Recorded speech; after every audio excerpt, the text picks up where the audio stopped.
Hello, everyone, and welcome. This is my inaugural broadcast on YouTube. This is firstly, my name is Rabbi Rudomin, Isaac Rudomin, and I'm talking to you from inside my home. What I'm going to try to do is something very basic. I am going to be reading starting from Genesis and providing little commentaries. You can join me. You can use whatever version of the Torah or the Bible you have in your house. I will be using the Living Torah by Rabbi Aryeh Kaplan.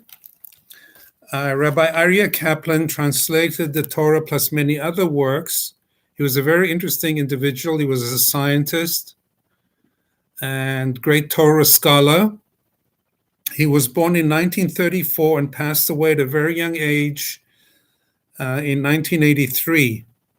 But this is considered to be his master work, the Living Torah. Before I start this discussion about and the reading about Genesis, I just want to say a few words about the, let's call it the Torah Judaism perspective and notion about creation and the age of the earth. This is very important. We live in a world with about 7.5 billion people. And of course, we have the world of science, but there is actual science, and then there are other kind of theories in science. And one of them has to do with the creation of the world. We know that many scientists believe that the world is billions or trillions. The universe is billions and trillions of years old. And then, as far as the origin of life is concerned, many believe that in the theory of evolution, Darwin's theory of evolution, that people evolved from lower life forms into higher life forms, and that took billions of years. But according to classical Judaism and Torah belief, while it may be true because we don't know for a fact, since no human beings were around at that point of creation, so we don't know the actual exact methodologies of the creation work. But what we do go by is what the Torah says and what the oral Torah says. And according to Judaism, now hold on, the world, like for example, today, is 5,781 years old. That's in 2021. That's when I'm recording this.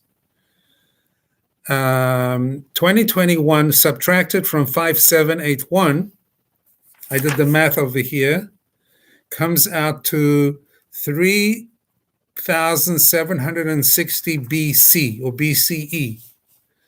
So according to the Torah view and according to classical Judaism, call it Orthodox Judaism, whatever you will, the world was created and the universe was created in 3760 BCE. And that's 5,781 years from this year, which is 2021. If you're going to be watching this in the future, of course, you have to add on the years.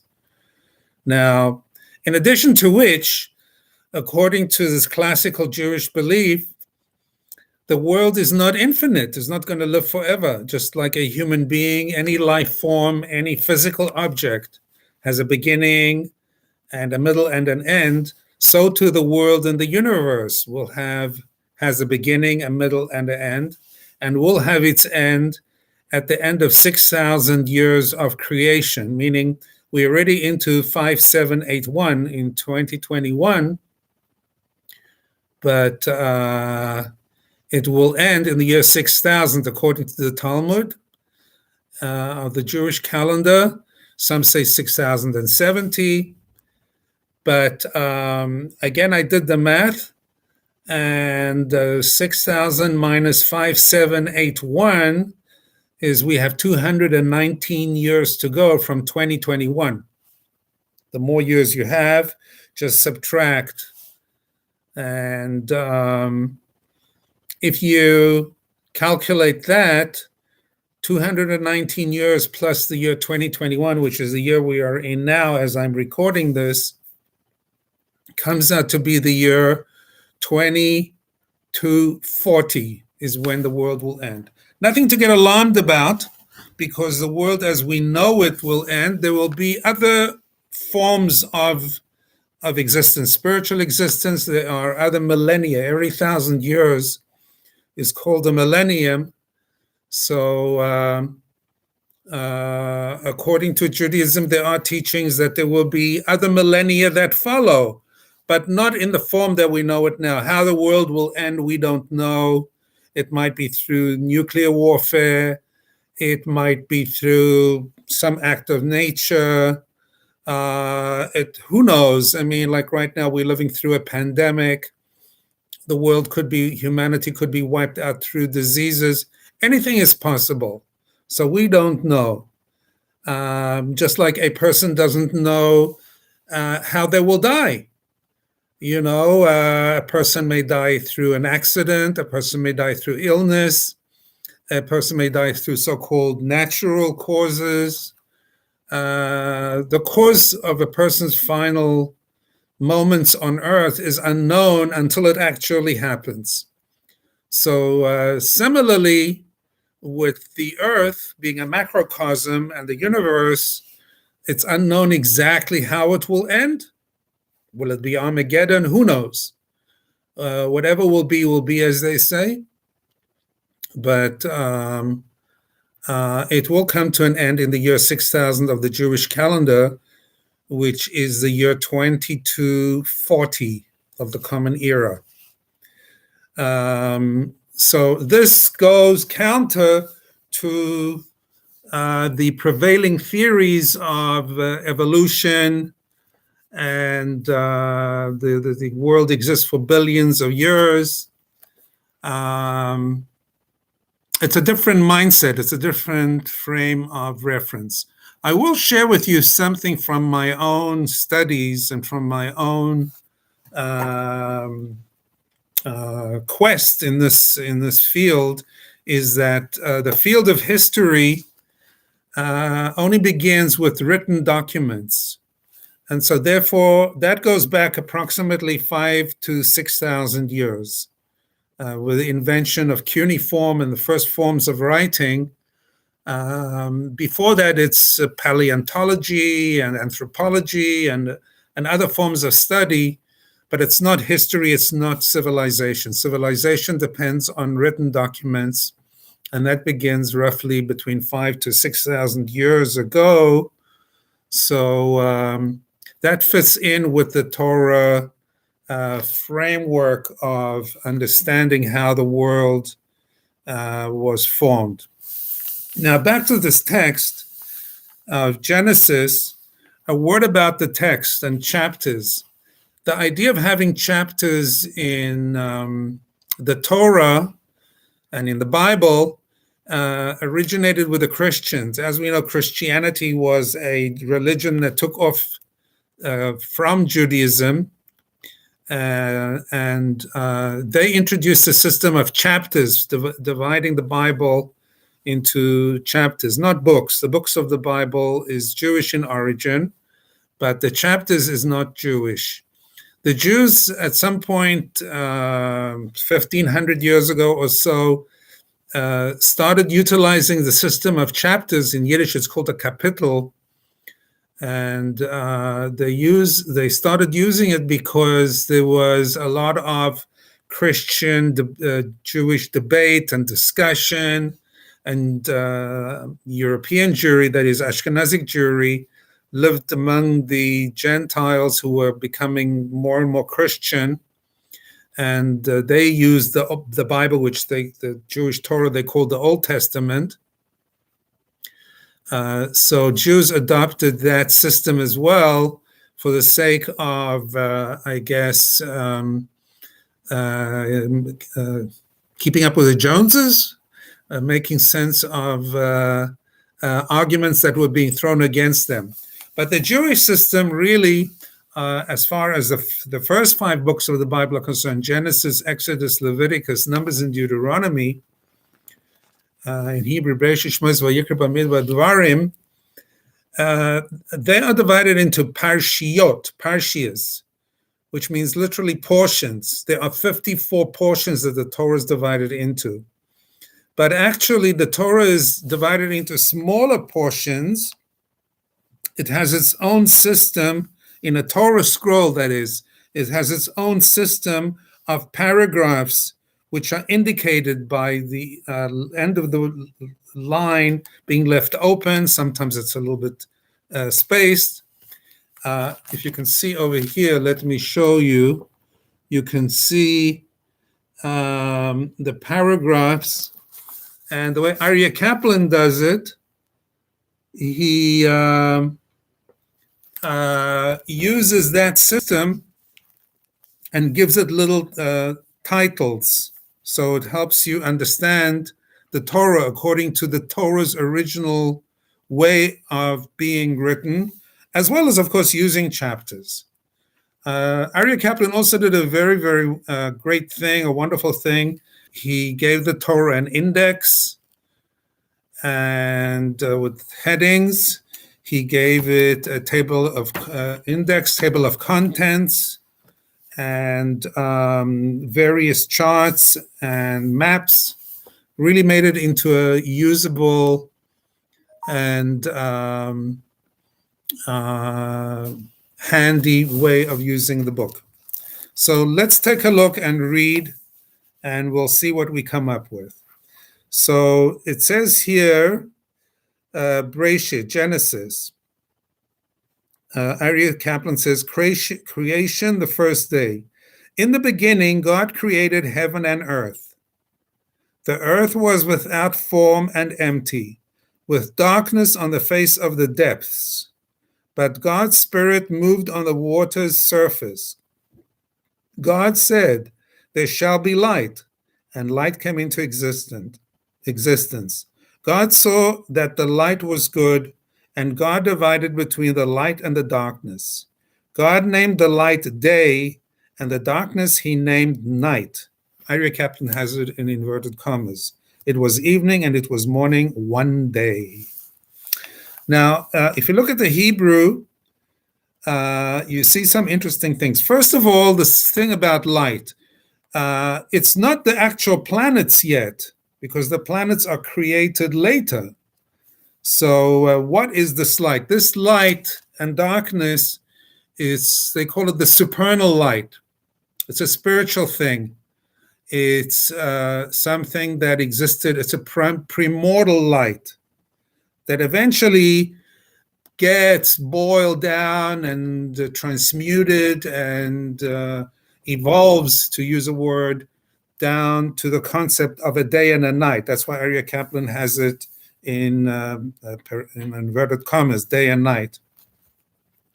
Another point I want to mention is there's a question. I'm not going to get into it, but in Hebrew, the Torah starts with the word Bereshit, Bereshis, Bereshit bara Elokim, with 2 B's. The first 2 words start with B's, or bet in Hebrew. Bereshis, bara. Bereshis means at the head of things. Bara, created. Elohim, Lord. 8. There's no real translation for 8. It's like the, but it's not even that. 8 Hashamayim, the heaven and the earth. Now, there's a question. The Hebrew alphabet begins with an aleph, like alpha, A in English, alpha in Greek. All comes from the Hebrew, basically. Even the Phoenician was originally Hebrew. So the question is, why does the Torah start with a bet, with a B? Why not with an A? Interestingly, the Ten Commandments starts with an Aleph, Anochi, I, God says, I am the Lord your God. So there are many different interpretations for it. As I said, I'm not going to get into it, but interestingly, the bet, has a little dot in it, and that's considered to be like a little symbol of the beginning of everything. That dot, that like micro dot, is the beginning of everything. Everything stretches forth from that. And another very important point is why the Torah starts with the name of God, Elohim. Elohim means Lord. There are different names for God in the Bible, in the Torah. One is Elohim, Lord. I'm saying Elohim for educational purposes, but it's supposed to be said for if you're just using it randomly as Elohim. But I'm going to say Elohim because people should understand exactly how it's pronounced. And then there's Adonai, Yud He Vav He, the tetragrammaton. And it's very, very important because unfortunately, there's a thing called biblical criticism. I know I'm touching a lot of hot points here. Creationism, biblical criticism. I don't know if you're aware of what that is, but it's a school of thought that analyzes the Torah, the Bible, as if it was a work of human literature, which, of course, according to Judaism, it's not. It's a divine work that was handed down from God to Moses and then through the ages down to us. But the modern schools of thought, especially in universities and academics who study the Bible, shred it and come up with their own theories.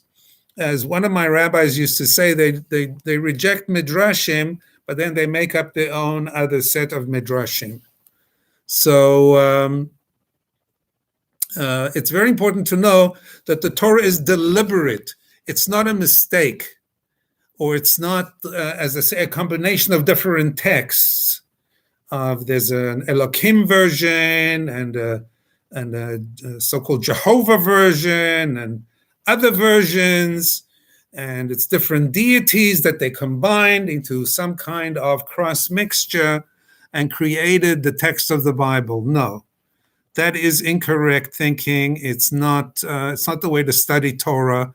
And it won't get you anywhere except into articles on Wikipedia, which, by the way, today in our times has become the world's greatest encyclopedia, and rightly so. It's a great resource. But when it comes to religion and the Jewish religion and Torah texts, unfortunately, they go by the academic secular perspective. And it's become impossible to learn Torah from Wikipedia. 20 years ago when they started, there was hope. Maybe it could be a good Torah resource. So you need to go to other websites, particularly or.edu, aish.com, chabad.org, these kind of sites where they are geared to teaching you Torah from a Orthodox traditional perspective, and you won't get poison fed into your brain instead of the right version of the Torah. Okay, so let's continue now with day 2. The second day is as follows. God said, "There shall be a sky, in the middle of the water, and it shall divide between water and water. God thus made the sky, and it separated the water below the sky from the water above the sky. It remained that way. God named the sky heaven. It was evening and it was morning, a second day." If you look at the Hebrew, the word for sky is shamayim, and the commentators say it's a combination of aish and mayim, fire and water. And what this is exactly is not clear from physics point of view, because dividing a heavenly water from a earthly water. Is it the sky? Is it the atmosphere? Now we know chemically the sky is made up of oxygen and water particles. H2O, is part of water, and rain comes from the sky. It comes from clouds, but the direction of the sky, and then you have the sky, but the oceans below. So we don't know exactly in a physical sense what this means, but the Torah is laying it out for us. Maybe this is a good point to stress another point, that what we are studying here really are the foundations of Judaism. In Kabbalah, I'm not a Kabbalist and I don't know anything about Kabbalah really, but I know some basic information that in Kabbalah, this is considered to be the foundation of Judaism. These chapters and these words are considered as contain the greatest of secrets and formulae for the existence and the creation of the world, and going far beyond that. Okay, let's continue with the third day. God said, "The waters under the heavens shall be gathered to one place, and dry land shall be seen." It happened. God named the dry land earth, and the gatherings of water he named seas. God saw that it was good. Well, anyhow, here we have an explanation of why you have continents and you have oceans. That is the way the world exists. It's reality-based. We're not talking about pie in the sky. We're talking about real things. Continents, things are getting more concrete, so to speak. Continents and oceans. That's how we exist geographically. God said, "The earth shall send forth vegetation, seed-bearing plants, and fruit trees that produce their own kinds of fruits with seeds shall be on the earth." It happened. The earth sent forth vegetation, plants bearing their own kinds of seeds, and trees producing fruits containing their own kinds of seeds. God saw that it was good. It was evening and it was morning, a third day. So here we have the creation of vegetation, plants, fruits, fruit-bearing trees, all things that have to do with reality. So that's how that came to be. People have questions. Well, I wonder how nature came to be. I wonder how all these apple trees and mango trees and whatever flowers and bushes and so on came to be. Well, here the Torah is telling you. There's a famous line of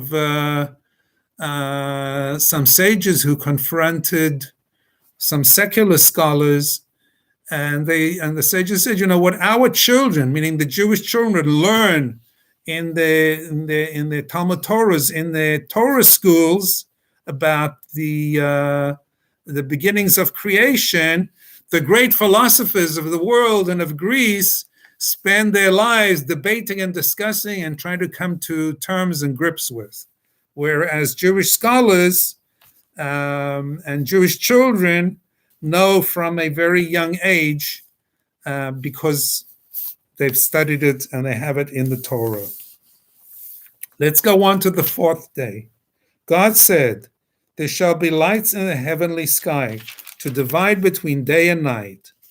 They shall serve as omens and define festivals, days, and years. There shall be lights in the heavenly sky to shine on the earth."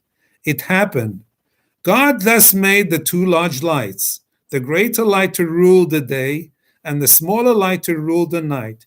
He also made the stars. God placed them in the heavenly sky to shine on the earth, to rule by day and by night, and to divide between the light and the darkness. God saw that it was good. It was evening and it was morning, a fourth day. So here we have it. On the fourth day, you have the creation of the sun and the moon and the planets and the stars, which, coming back to the first day, is a question. So what was the light that was created on the first day? So obviously, the light of the first day is not necessarily a physical light that is related to the stars, the sun and moon and the planets.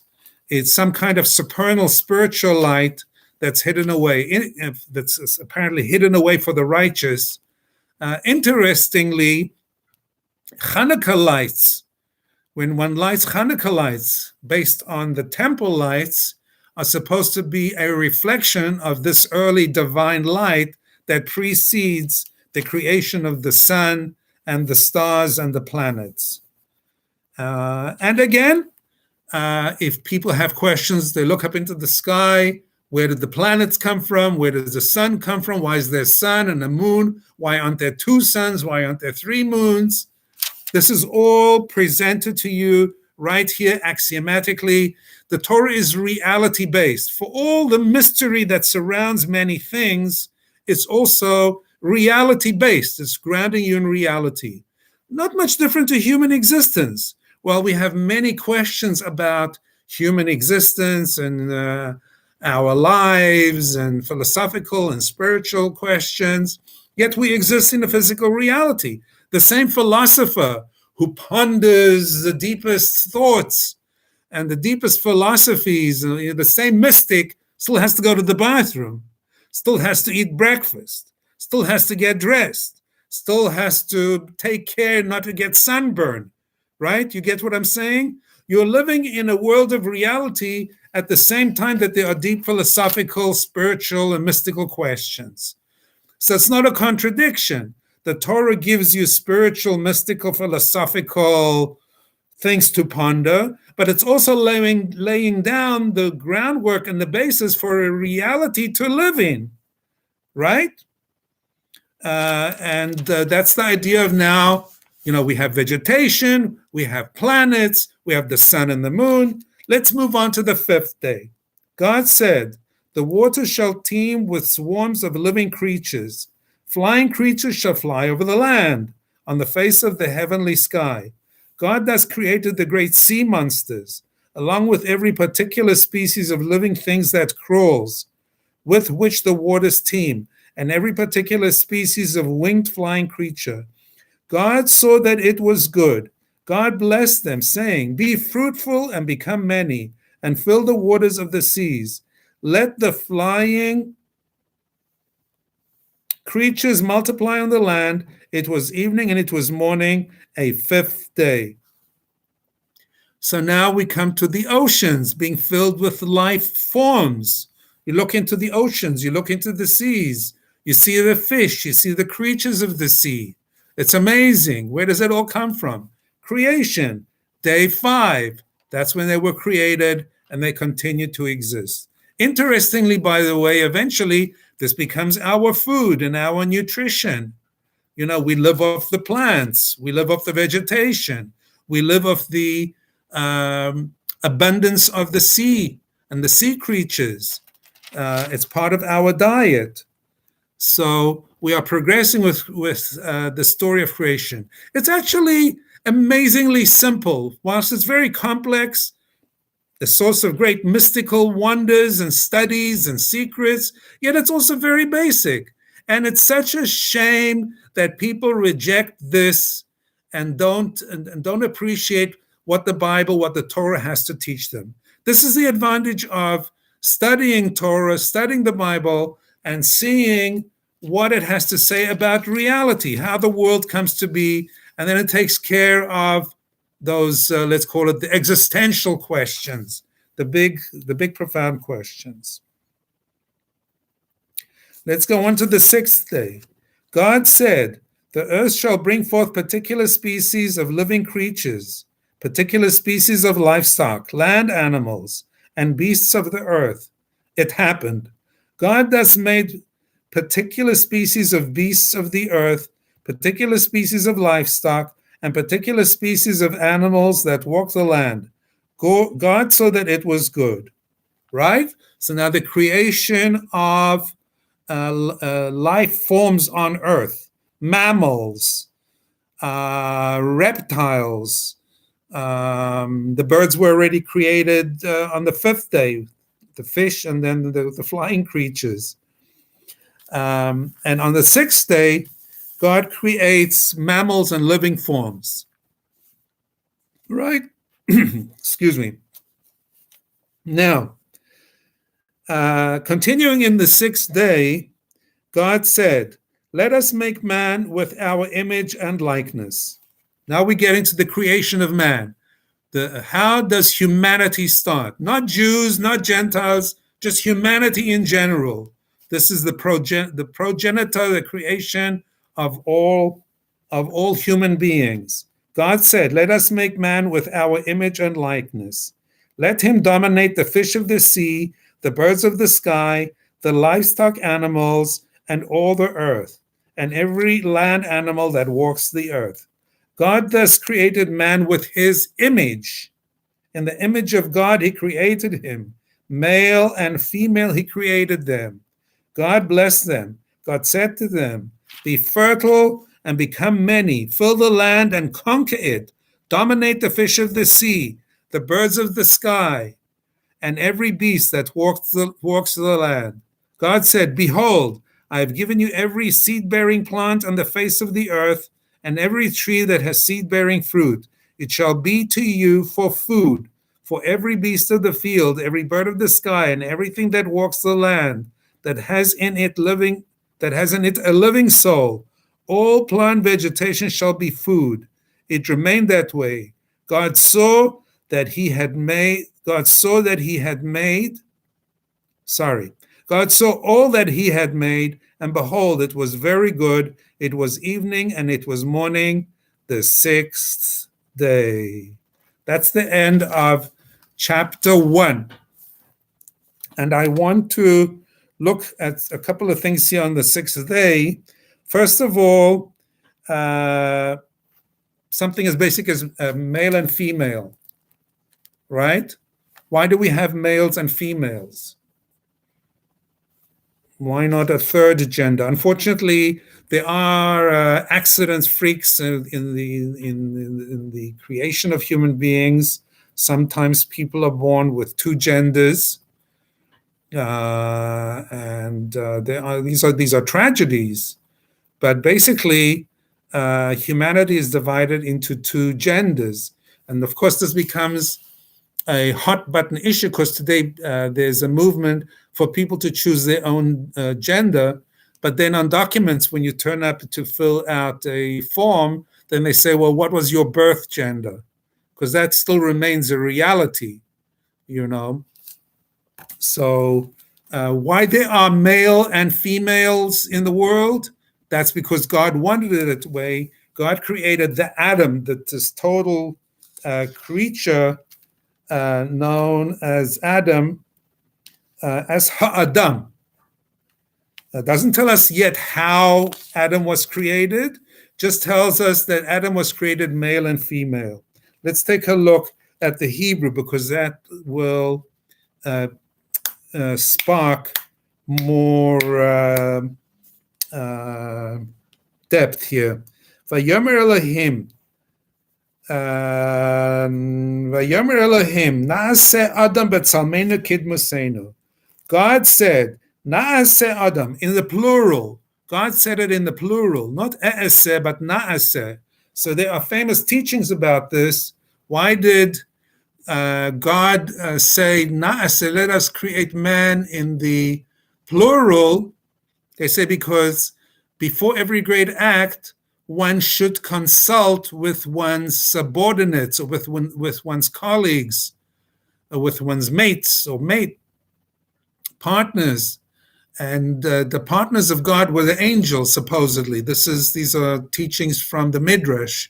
So God consulted with the angels, and believe it or not, the angels actually said, "Don't create man." But God went ahead nevertheless and did create man. And Adam is in the singular.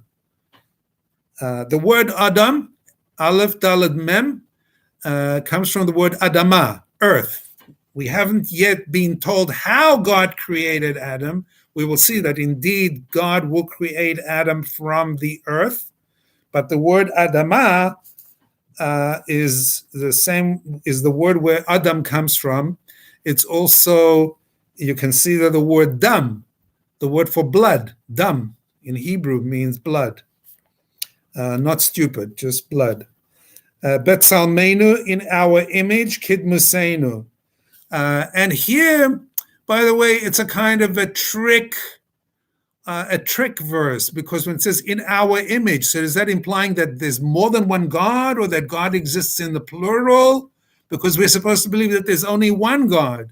So you will find these subtle, sometimes even not so subtle expressions where you are sort of given the choice to believe or to go astray and come up with incorrect views. So this comes to the question of freedom of choice, which later in the Torah will come up, something that's given to man to choose freely, that belief in God is always a matter of faith. It's not a matter of fact. Because no matter how much you can prove the existence of God or try to prove the existence of God, there will always be room for doubt. And that's where faith comes in, emunah. So it's not that it's a plural God, it's one God, but you could say it's the royal we, whatever. There are numerous interpretations. And you see that mankind, it says, "V'yirdu bidgat hayam u'v'afa shamayim u'v'hema," and man should rule over the fish, the fowl, the birds of the heavens, of the skies, and of the beasts, and of the earth, and everything that crawls on the earth. Man was given dominion over the earth. And I'm going to say something controversial now. This whole thing of protecting the earth, protecting nature. Wonderful, wonderful. Of course, we have to use our common sense. But the truth of the matter is, God gave man the right. He gave him the mission. He gave him the ability to utilize and take advantage of the earth, and take advantage and use animals. Our job is not to have mercy on the life of the cows and of the chickens, but to feed our hungry, to slaughter the chickens and the cows and feed and eat the meat, feed humanity and eat them by eating the meat. Not to have mercy on nature, like, for example, even like on fish and on birds, or save the forests, if there's No, if we need to plant peach forests, peach tree groves, orange groves, if we need to cultivate the land, go ahead and do so. We don't stop because we want to preserve the natural order of things. And of course, we live in the age of industrialization and technology, so it goes much further. We have needs for energy. We have needs to power our machines. We have needs to power our electrical appliances with batteries and so on, and electricity. So we need to take advantage of the earth by utilizing its resources, and not trying to make life difficult for us. This all fits in with this concept of God giving man the right to dominate the earth. And I'll read it in English again. It says, let him dominate the fish of the sea, the birds of the sky, the livestock animals, and all the earth, and every land animal that walks the earth. Dominate. That's the mission that's given to man. We can mine. We can search. We can utilize. We can plow. That's what the earth is for. It's not there to just lie like a natural preserve. Sure, it's nice to have some natural parks and so on. But if there's a human need for things, and go ahead, the earth can provide it, and we should take advantage of that. I think you understand what I'm saying. And I want to just point out another very important teaching that I picked up along the way during my decades of Torah study, and that is that you'll notice in this narrative of creation, in this chapter 1, this narrative of creation, going through from in the beginning and then all the days down to the 6th day. We haven't come to the Sabbath yet, because that's going to be the beginning of chapter 2, is the creation, is the onset of the Sabbath day. But during these 6 days of creation, coming down to the creation of man, that's the most important point. Coming down to the creation of man, there's no description of anything bad or terrible happening. It's all smooth. It's an uninterrupted flow and plan of creation as God wanted it to be. It's a wonderful world. There are no problems. P.S. There's no snake. There's no serpent. There's no evil. There's no temptation. There's no immorality. There's no problem. God created a perfect, wonderful world. So where is this world? Where is that world? Because we don't live in that kind of world. We live in a world of problems. We live in a finite world. We live in a world where there's death, where there's sickness, where there's all kinds of issues. So where is that world? So that is a very good question, if you think about it. Obviously, that world must exist somewhere. And to cut a long story short, that world exists for Jacob and his sons. That's the teaching. There is a prayer in the Shabbat, in the Sabbath prayers, that says, Jacob and his sons inherit the Sabbath. And that's a reference to the way to accept reality in a perfect way. When a Jew observes the Sabbath, which is going to be the next point in chapter 2, which we'll get to in our next video, in our next class, in our next chapter reading, but the flow of the week, Monday, Tuesday, Wednesday, Thursday, Friday into the Sabbath, should be one of a peaceful gliding into the stage of harmony, which will be the Sabbath. And that's something that was attained by Jacob and his sons. Okay, I'm jumping the gun, but we've covered some of the most important points here. I just wanted to just mention something else of the concept of a week. Or there's a concept of a day. Where do you get a concept of a day from? Why isn't a day triple or quadruple or something like that? A day and night is because we have planets. We have the Earth and the sun and the moon, and that creates the Earth and the sun creates day. The Earth rotating on its own axis, spinning around the sun. The Earth spins. It takes it 24 hours for one rotation, and a revolution around the sun is a year of 365 and a quarter days. But the idea of a week, why is a week 7 days, not 8 days, 6 days, 5 days? The idea of a week and the idea that there should be a Sabbath day, a day of rest, comes from the Torah. A 7-day week is a Torah concept. So I will leave you with these points to ponder, and I'll just leave you with one final thought.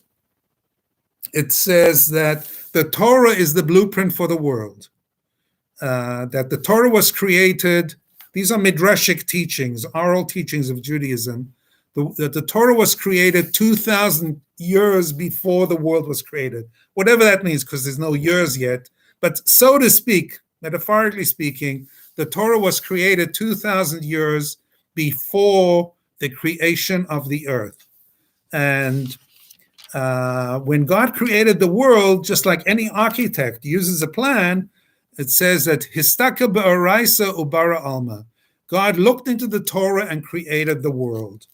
So this Torah that we're studying is actually the blueprint for the world and for all of creation, and for the entire universe. And it's not just mere words of Bible, of Torah, but it's also we're looking at something that is considered to be the blueprint for all of creation and for our world as we know it and for humanity. So thank you very much for listening. I appreciate your time and watching. By the way, the light above me here is not a halo. It's my living room light, but it's a good backdrop, I think. And I really appreciate your time.